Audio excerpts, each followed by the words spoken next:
Bismillahirrahmanirrahim. Assalamualaikum warahmatullahi wabarakatuh. Rahasia hakikat di balik hinaan dan cacian atau celaan. Apabila orang lain merasa tersinggung karena hinaan, mereka menghindarinya, bahkan mendendam kepada orang yang menghina. Ingat, hati-hatilah terhadap Allah Subhanahu wa ta'ala. Berusahalah melawan nafsumu untuk bisa menerima hinaan itu, karena di situ terdapat kebebasan dan kejujuran insya Allah. Selidikilah jiwamu ketika mendapat hinaan, sebab dia memiliki rasa tidak suka dan rasa pahit yang cepat meresap ke dalam hati.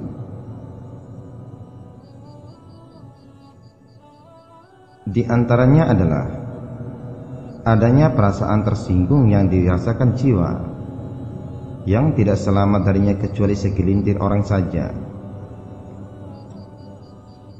Bila engkau diuji dengan ketidaksukaan pada celaan, berusahalah melawan nafsumu dengan cara bersabar, ridho, dan menghilangkan marah.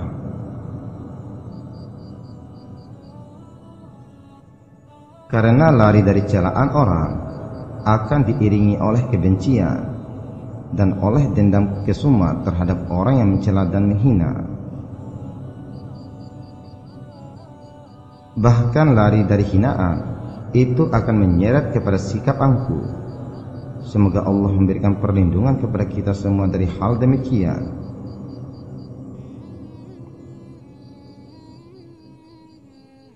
Orang yang lari dari hinaan hanyalah orang yang merasa besar, padahal dia tidak merasa sadar akan kebusukan diri sendiri dan mengira bahwa dia tidak pantas menerima apa yang dihinakan kepadanya.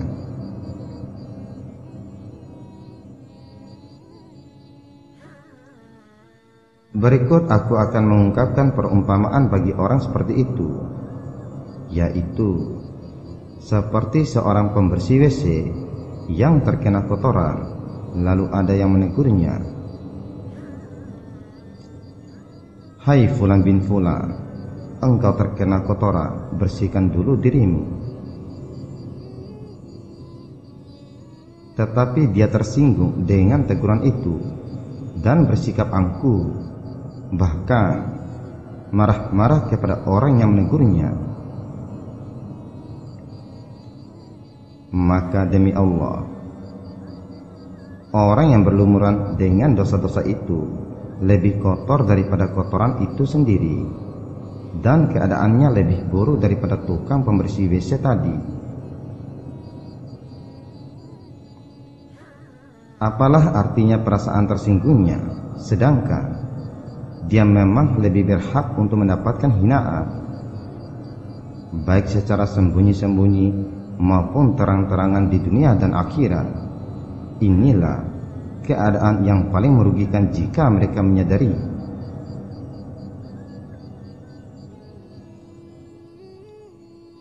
Alangkah tidak pantasnya dia merasa besar pada dirinya kalau dia menjadi hina di sisi Tuhannya. Wahai Fulan bin Fulan, ketahuilah, apabila engkau diuji dengan mendapatkan kehinaan, lalu jiwamu merasa jijik terhadapnya,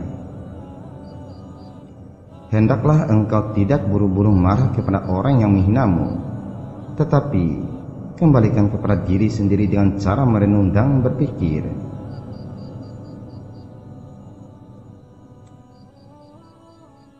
Pahamilah ucapanku itu kepadamu. Tidakkah engkau tahu bahwa orang yang menghinamu itu tidak lepas dari 3 golongan?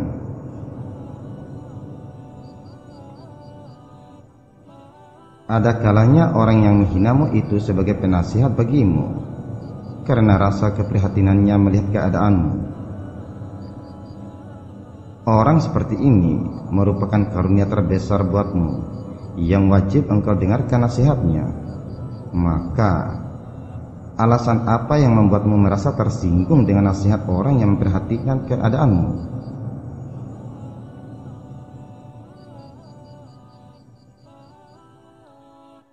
Betapa besar bencana yang menimpamu bila engkau marah-marah kepada orang yang memberikan nasihat kepadamu. Golongan kedua adalah orang yang bukan penasihatmu, tetapi dia menghinamu karena hal-hal yang dia kenal dan ketahui darimu, sehingga membeberkannya untuk menjelek-jelekanmu. Perbuatannya memang dapat merusak agamanya, namun dirimu tetap harus menerima kebenaran jika apa yang dikemukakannya benar adanya.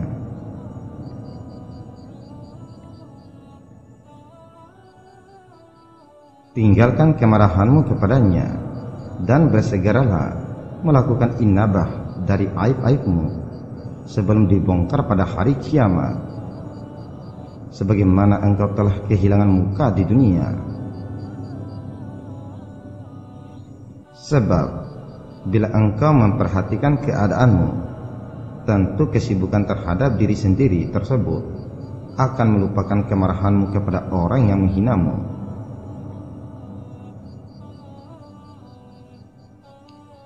Tetapi bila dirimu merasa enggan untuk menerima kebenaran karena keangkuhanmu, berarti dirimu ditimpa bencana dengan menolak kebenaran dari Tuhan lantaran sikap sombongmu itu, dan tentunya dirimu berada di jurang kemurkaan yang maha perkasa Allah Subhanahu wa ta'ala. Semoga Allah melindungi kita sekalian dari hal demikian. Sedangkan yang ketiga adalah tipe orang yang bersikap berani kepada Allah dengan kebohongan yang dibuat-buatnya serta kepalsuan yang diumbarnya untuk menjelek-jelekan dirimu. Tentu orang semacam ini akan menerima akibat perbuatannya terhadap dirinya sendiri. Adapun aniaya yang engkau derita akibat ulahnya, juga kepalsuan yang ditebarkannya tentangmu, maka akan menjadi tebusan terhadap kesalahan dan keteledoranmu, atau engkau akan mendapatkan pahala yang besar. Wahai fulan bin fulan, raihlah manfaat dari hinaan dan celaan, sebab telah sampai kepada kita bahwa seorang tokoh berkata, kebaikan yang engkau dapatkan dari musuhmu justru lebih besar daripada kebaikan yang engkau dapatkan dari temanmu, karena teman itu mendoakanmu, ada kala doanya diterima dan ada kala doanya tidak diterima. Sedangkan musuh menyakiti dan mengumpat-umpatmu, itu menjadi kebaikan yang dibayarnya kepadamu berupa maaf yang murni, karena ketidakrelaannya kepadamu sampai-sampai dia mengatakan, ya Allah, binasakanlah dia. Sedangkan engkau mengatakan, ya Allah, perbaikilah, kembalikanlah, dan berilah tobat kepadanya. Maka lantaran itulah ditulis kebaikan untukmu.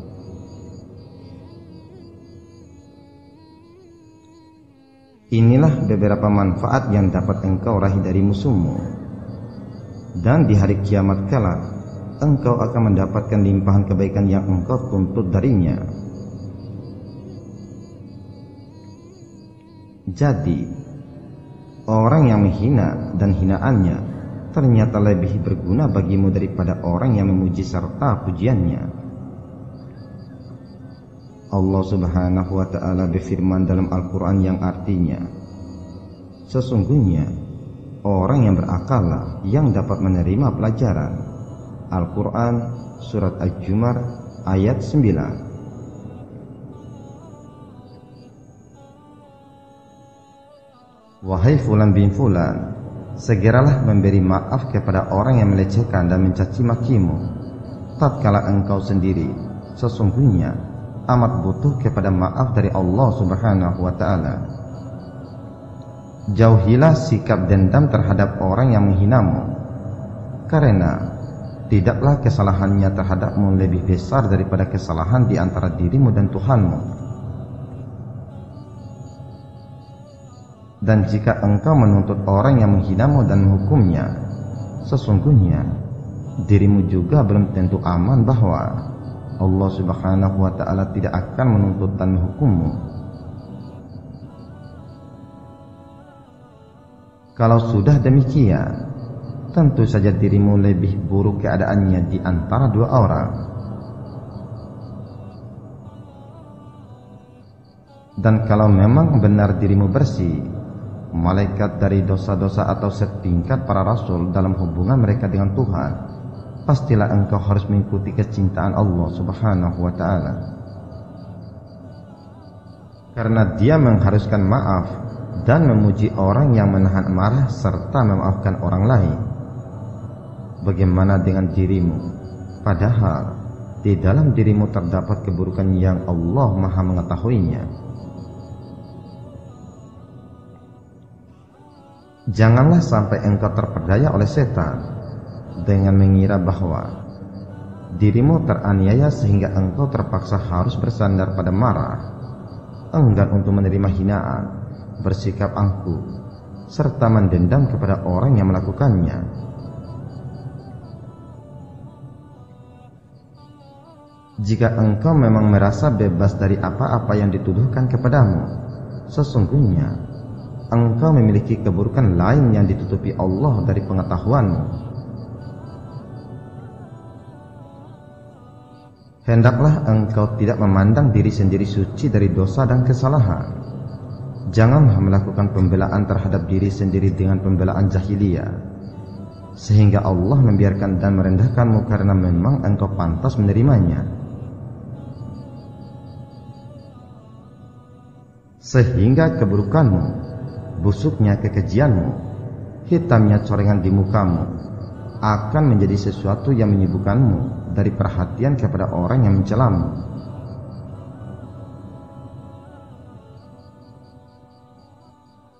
Renungkanlah apa yang engkau dengar, wahai orang yang dirinya merasa besar. Ketahuilah bahwa Allah Subhanahu wa Ta'ala mengetahui orang yang berakal, bagaimana dia mampu mengambil pelajaran dari pujian dan hinaan bila dicoba dengan hal tersebut.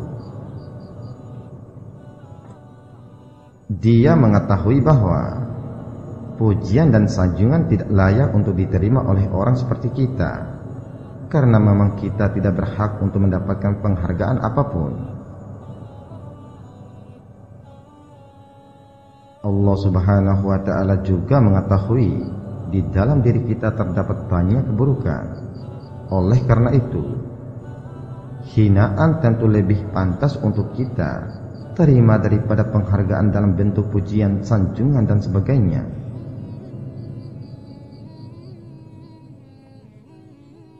Orang yang berakal sangat membenci penghargaan daripada penghinaan, karena tahu tentang daya rusaknya terhadap agama, dan dia tahu bahwa Allah tidak suka kepada orang yang menyukainya.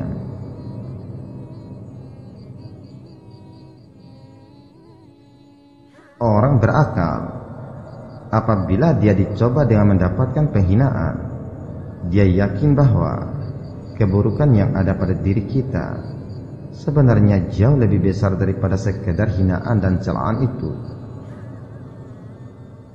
Oleh sebab itu, melakukan inabah dari semua keburukan kita lebih utama daripada sikap cepat merasa tersinggung atas omongan orang yang melecehkan kita. Seorang juru nasihat yang membimbing kita serta mengetahui cacat pada diri kita seharusnya mendapatkan kecintaan dan ucapan terima kasih dari kita. Adapun orang terperdaya yang dirinya merasa besar, dia tidak mendapatkan pelajaran dari pujian, juga tidak dari caci makian. Engkau lihat dia merasa puas dengannya, dia menyukai hal yang merusak agamanya dan merasa tersinggung oleh penghinaan, seakan-akan dia tidak pantas untuk menerimanya. Dia membenci juru nasihat yang memberitahukan kepadanya akan aibnya, padahal yang memuji dan yang mencaci sama-sama berbahayanya dalam agama bagi orang yang mencari pujian, sedangkan dia tidak merasakan. Inilah perbedaan keutamaan antara dua orang.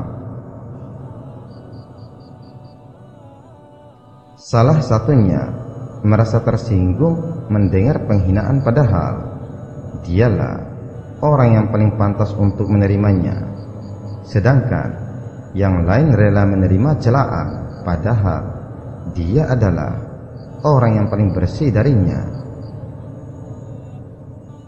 Ketahuilah, wahai Fulan bin Fulan, bila engkau memahami apa yang telah aku utarakan kepadamu dan menyadarinya, hendaklah engkau menjaga diri, mengambil pelajaran dari keburukan.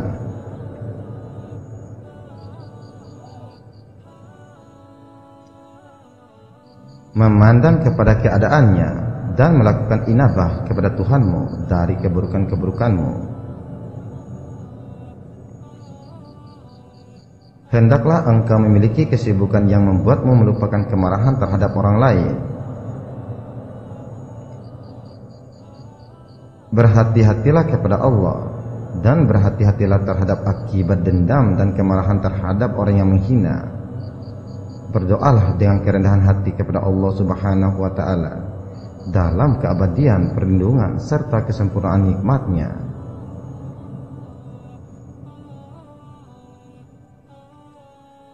Pasti engkau akan selalu dalam kebaikan selama engkau berada dalam lindungan Allah Subhanahu wa Ta'ala, menyadari pertolongannya, beramal untuk bersyukur kepadanya, mengakui kejahatan dan kekurangan, tunduk kepada kebenaran, serta bersikap tawadu kepada Allah Subhanahu wa Ta'ala.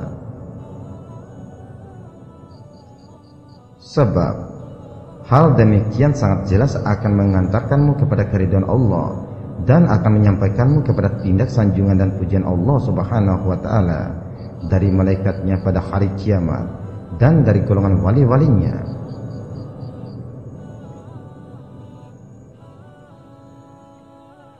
Berikut aku akan menyebutkan kepadamu tentang beberapa sifat yang terkandung dalam pujian dan celaan, yang termasuk di antara rahasia-rahasia jiwa para ahli ibadah menurut prasangka mereka.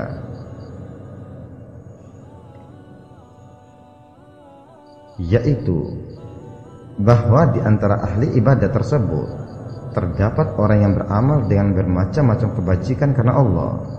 Dia tidak menghendaki yang lain selain Allah dan tidak menyukai pujian dari manusia.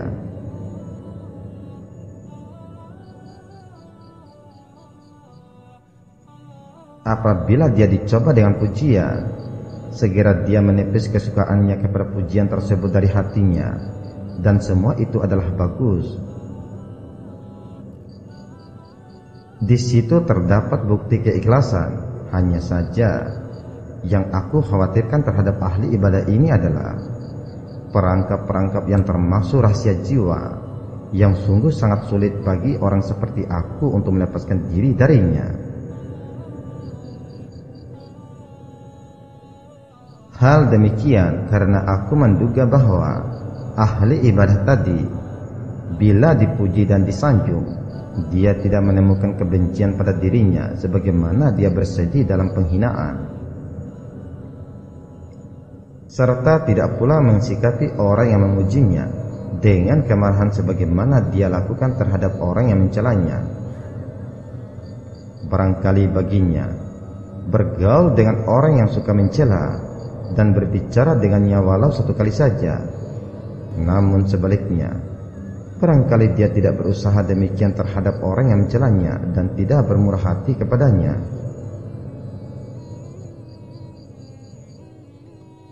Atau barangkali memutuskan hubungan dengan orang yang mencelanya lebih gampang baginya daripada meninggalkan orang yang memujinya. Atau barangkali juga dosa besar yang dilakukan oleh orang yang memujinya dia rasakan lebih ringan di hatinya daripada dosa kecil yang dilakukan oleh orang yang mencelanya. Bahkan mungkin yang terakhir ini malah lebih besar menurut dia daripada dosa besar yang dilakukan oleh orang yang suka memujinya. Ketahuilah bahwa ini semua dan seumpamanya termasuk di antara hal-hal yang tersembunyi di dalam jiwa. Sedangkan ahli ibadah tersebut berada dalam keadaan lalai dari kekeliruan karena meremehkannya. Tidakkah pernah sampai kepadamu bahwa seseorang belum menjadi sempurna hakikat keimanannya hingga orang mencela dan memujinya sama-sama kedudukannya di depan matanya?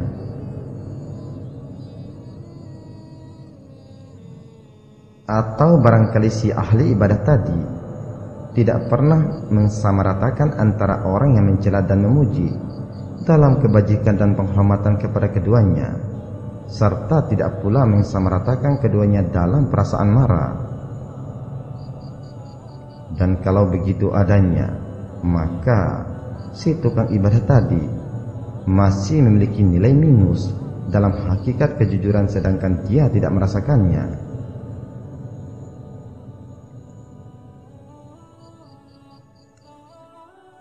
Bila mana perlu, cobalah engkau boleh bertanya kepada si ahli ibadah tadi tentang dirinya, dan hendaklah dia menjawabnya dengan benar. Pertanyaan sebagai berikut: apakah dia merasakan dalam pujian dan penghargaan seperti dia merasakan kebencian dalam penghinaan? Apakah dia rela menerima penghinaan seperti kerelaannya menerima pujian? Apakah dia mensikapi orang yang mencelanya sama seperti mensikapi orang yang memujinya? Dan apakah rasa ringan di hatinya terhadap orang yang mencela sama seperti perasaan terhadap orang yang memujinya? Maka jika dia menduga bahwa orang yang mencela dan memuji kedua-duanya sama kedudukannya, demikian pula dengan pujian dan celaan yang diterimanya, maka jika dapat dibuktikan di dalam diri si ahli ibadah tadi akan kebenaran pengakuannya, tentu dialah pemimpin di zaman kalian jika memang benar keadaan demikian.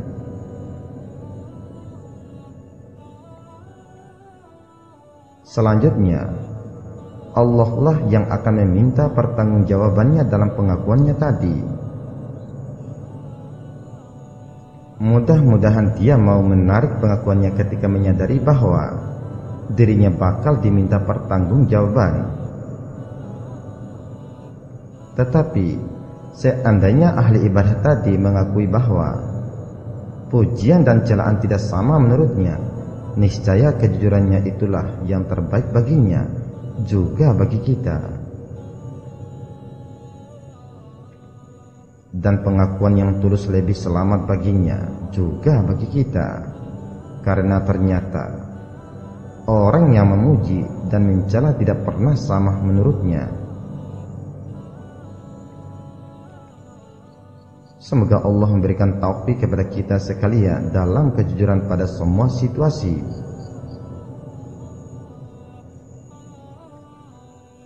Wahai fulan bin fulan, wahai fulan binti fulan, berikut aku akan menyebutkan kepadamu tentang keadaan orang yang jujur ketika mendapatkan pujian dan hinaan serta celaan, yaitu bahwa akhlak orang yang jujur dan keriduannya terhadap hinaan dan celaan dapat menjadi kebaikan untuk dirinya daripada keriduannya terhadap pujian, karena pujian itu membahayakan dan tidak berguna.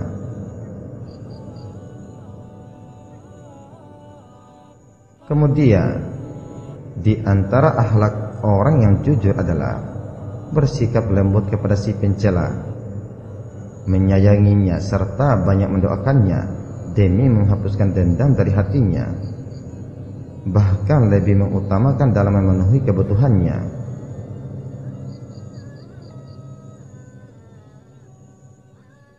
Apakah engkau dapat menduga bahwa ahli ibadah tadi mampu berbuat demikian, ketahuilah bahwa hal demikian lebih utama untuk disukai oleh ahli ibadah, karena akan bermanfaat baginya di akhirat dan akan menambah kebaikannya.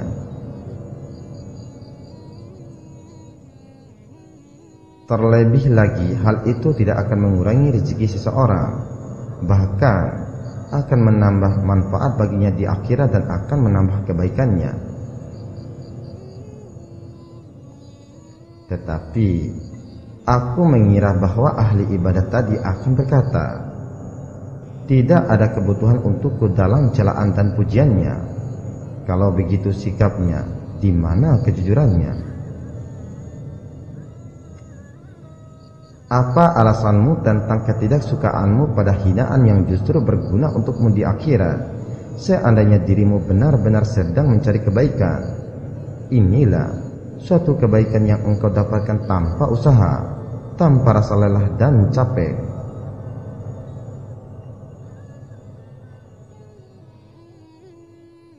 Tetapi jika engkau menduga bahwa dirimu marah terhadap orang yang mencela dan menghinamu itu karena kedurhakaannya kepada Allah, dia berani melecehkanmu, sehingga engkau tidak melihat orang yang lebih banyak dosanya dan lebih besar kesalahannya daripada orang yang mencela dan menghinamu itu. Kalau begitu, kenapa engkau tidak memarahi dirimu sendiri ketika engkau mencela hamba-hamba Allah yang lain?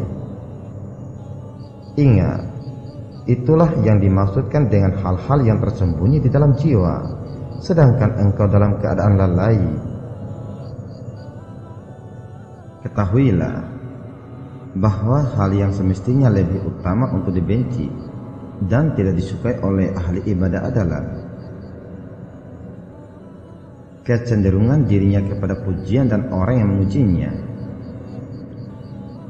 karena lebih berbahaya terhadap ibadahnya, apalagi bila pujian itu tidak bisa menambah manfaat bagi dunianya. Tidak pula pernah menambah rezeki sedikit pun, bahkan dia berbahaya terhadap agama. Apa alasan ahli ibadah tersebut bila dia tidak membenci pujian? Padahal telah sampai kepada kita bahwa Rasulullah Shallallahu Alaihi Wasallam bersabda, pangkal dari sikap tawadu adalah bahwa dirimu tidak suka dihubungkan dengan kebajikan dan ketakwaan.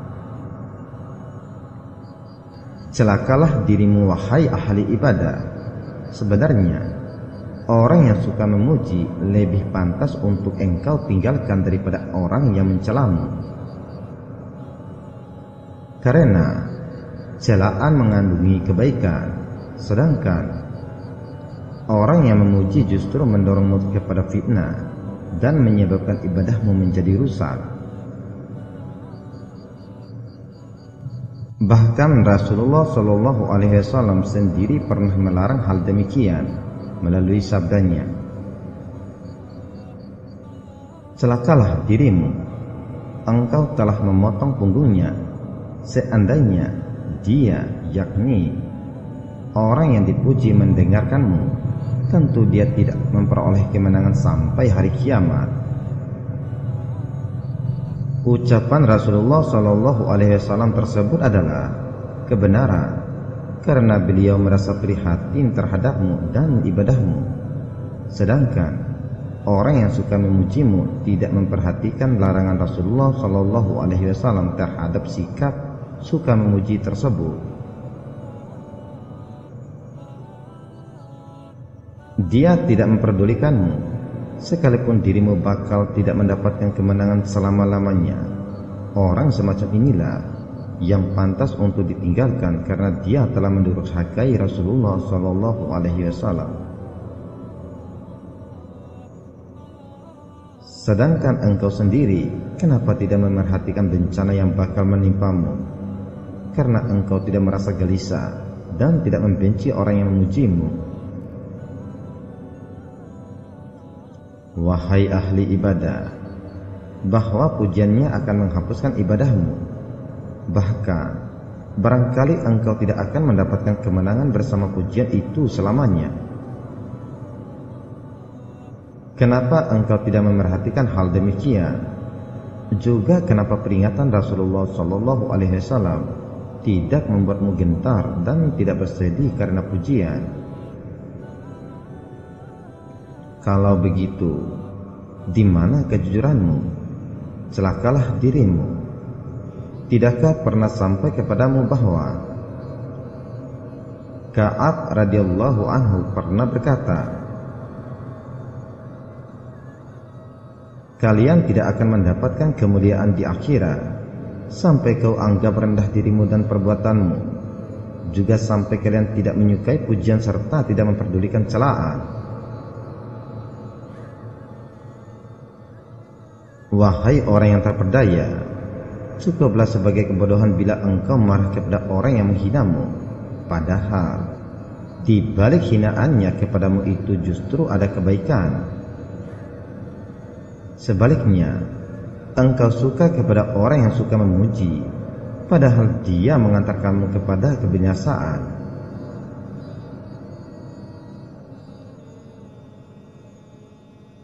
Engkau bersikap angkuh dari hinaan padahal dirimu memang pantas menerimanya, sedangkan celaan itu justru berguna bagimu di akhirat tetapi dirimu tidak menyukainya. Engkau menyenangi sanjungan padahal tidak pantas menerimanya, bahkan dia berbahaya terhadap agamamu, sedangkan dirimu tidak merasa pernah bersedih. Kalau begitu, di mana kejujuranmu?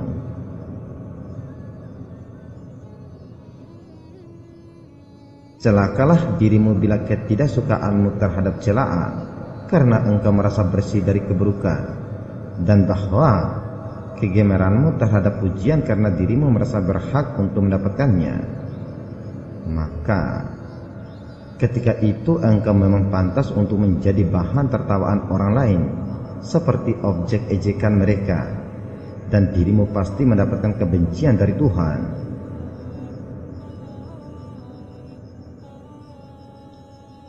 Wahai orang yang banyak beribadah, renungkanlah apa yang telah aku sebutkan kepadamu menyangkut hal-hal yang tersembunyi di dalam jiwamu. Apakah engkau mendapati sedikit di antaranya pada dirimu, atau engkau merasa bahwa dirimu bersih dari semuanya? Atau justru sebaliknya, dirimu tampak berkumpul semuanya? Kemudian, renungkanlah pula apa yang telah kami sebutkan kepadamu di antara akhlak orang yang jujur ketika mendapatkan pujian dan celaan. Adakah sedikit di antaranya pada dirimu, ataukah dirimu telah menyempurnakan semuanya? Wahai orang yang banyak beribadah, sesungguhnya dirimu termasuk orang yang miskin di akhir zaman dan termasuk sisa-sisa umat. Oleh karena itu, aku tidak yakin engkau akan mau meninggalkan orang yang memujimu. Sebaliknya, aku juga tidak yakin engkau sanggup berbuat baik kepada orang yang menghina dan mencelamu pada masamu sekarang. Hanya Allah lah yang memberikan karunia kepada orang yang dikehendakinya di antara hamba-hambanya. Sesungguhnya apa yang telah kami sebutkan tadi, yakni sebagian dari akhlak orang yang jujur, sangat jauh dari orang-orang seperti kita. Maka hendaklah dirimu, wahai orang yang banyak beribadah, tidak merasa takjub terhadap penghargaan apapun kepadamu, serta tidak merasa senang terhadap pujian dengan kebatilan.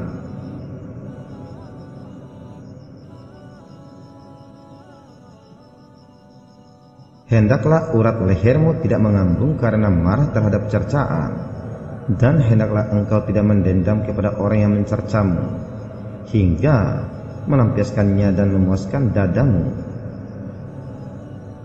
Maka jika engkau mampu mengendalikan dirimu dari hal-hal demikian tadi, Sungguh engkaulah seorang imam pada masamu dan menjadi satu-satunya yang pernah ada pada zamanmu. Wahai orang yang banyak beribadah, ketahuilah, jika engkau pada mulanya benar-benar hanya menghendaki Allah Subhanahu wa Ta'ala, sedangkan dirimu masih sangat jauh dari kejujuran pada setiap keadaan, maka jauh sekali dari itu.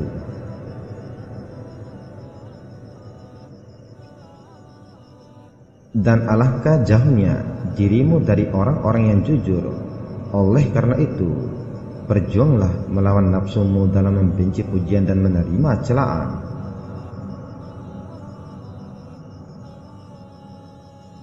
Inna lillahi wa inna ilaihi raji'un. Kepadanyalah kami memohon perlindungan, maaf, ampunan, serta kemenangan. Sesungguhnya Dia Maha Pemurah lagi Maha Mulia.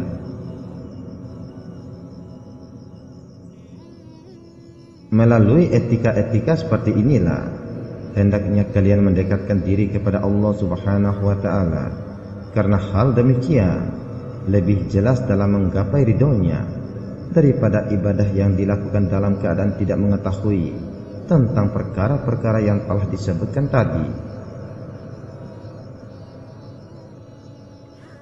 Sesungguhnya manusia terhadap pujian dan celaan ada beberapa macam tipe. Di antara mereka ada yang menginginkan pujian dan dia pun beramal kebajikan karena suka kepadanya, maka tipe ini adalah yang celaka, kecuali bila Allah Subhanahu wa Ta'ala mau menerima taubatnya. Dan di antara mereka ada pula yang tidak menghendaki pujian, tetapi bila dia dipuji dengan pujian, segera rasa senang menyusup ke dalam relung hatinya, sehingga dia pun berusaha untuk menghilangkannya. Tipe ini berada pada jalan mujahadah. Sesekali dia jatuh, sesekali dia berdiri, namun diharapkan dia mendapatkan kebaikan. Dan tipe ini berada dalam bahaya.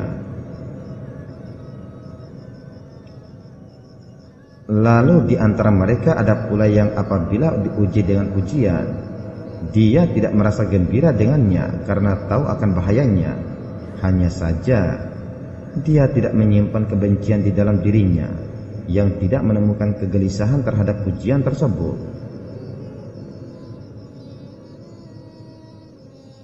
Tipe ini berada dalam kebaikan insya Allah, dan selebihnya dia perlu mengikatkan keikhlasannya.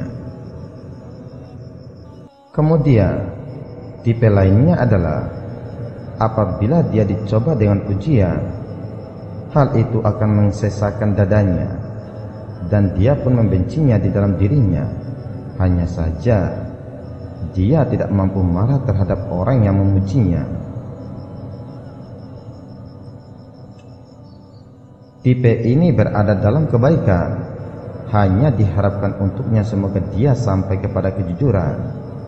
Sedangkan tipe berikutnya adalah apabila dia diuji dengan pujian, dia marah terhadap hal tersebut, juga marah kepada orang yang memuji. Dan tipe inilah dalam makam tentang pujian berada dalam jalan petunjuk. Hanya tinggal baginya bagaimana dia bersikap dalam makam tentang celaan. Ingat bahwasannya manusia ketika mendapatkan hinaan dan celaan ada beberapa tipe pula.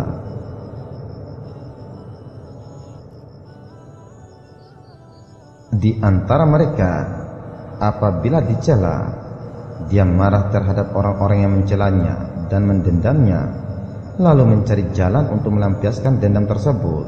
Maka tipe orang yang angkuh seperti ini adalah celaka, kecuali bila Allah mau menerima taubatnya.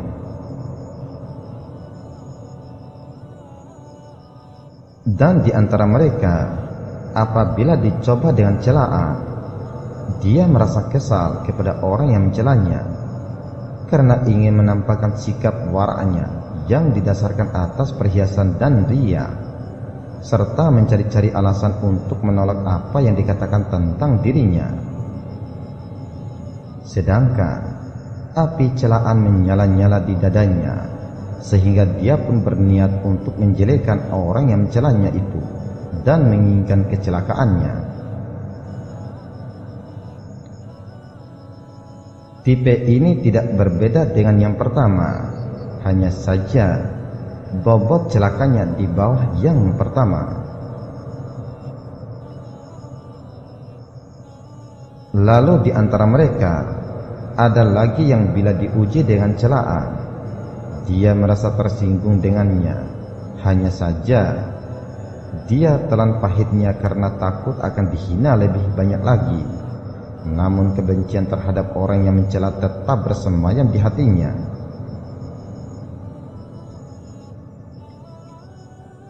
Kemudian di antara mereka ada pula apabila dicoba dengan celaan, dia tidak menyukainya dan marah karenanya, tetapi dia berusaha untuk bersabar menghadapinya karena menginginkan pahala. Dan dia juga tidak mendendam kepada orang yang mencelanya, hanya saja hatinya merasa berat menghadapi orang yang mencelanya itu.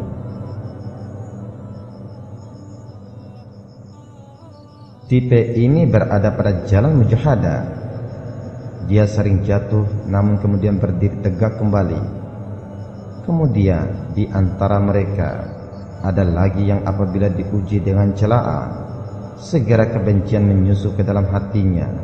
Namun dia segera kembali dan terjaga, lalu menyadari bahwa dia memang pantas untuk menerimanya. Hanya saja keadaan orang yang mencela di hatinya tidak sama dengan keadaan orang yang tidak mencelanya.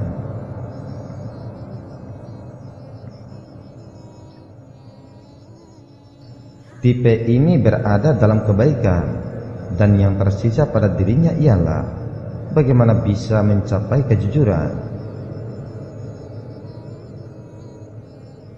Lalu berikutnya, tipe orang yang bila diuji dengan celaan, dia tidak membencinya tetapi bersikap tawadu dan mengakuinya. Dia juga memperlakukan orang yang mencelanya sama dengan orang yang tidak mencelanya. Orang seperti ini berada di tengah-tengah perjalanan dan diharapkan dia bisa sampai ke terminal kejujuran. Yang terakhir, di antara mereka ada yang berkata di dalam hatinya tentang kebenaran, bahkan dia kembali membenci diri, dan apabila dia diuji dengan celaan, dia rela menerimanya seraya menyadari bahwa dia memang pantas menerimanya. Bahkan sekalipun lebih dari itu, sedangkan apa-apa yang dipalingkan darinya, dia mengetahui bahwa itu merupakan tirai Allah Subhanahu wa Ta'ala. Celaan bagi orang seperti ini adalah keuntungan.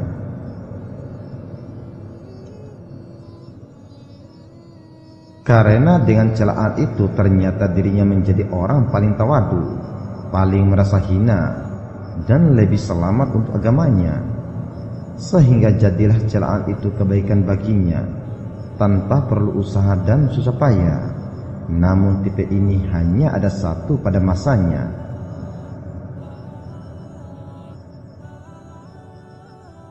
Sementara itu, seluruh tipe yang disebutkan ini, baik ketika berhadapan dengan ujian ataupun celaan, selalu berpindah-pindah dari satu keadaan kepada keadaan yang lain, setiap saat dan setiap hari, serta setiap bulan dan setiap tahun.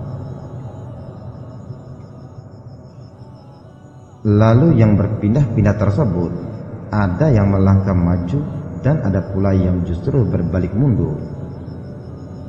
Maka selidikilah tipe-tipe tersebut, di mana gerangan engkau demi berupaya melakukan mujahadah terhadap dirimu, karena telah sampai kepada kita bahwa riya itu ada 70 pintu lebih.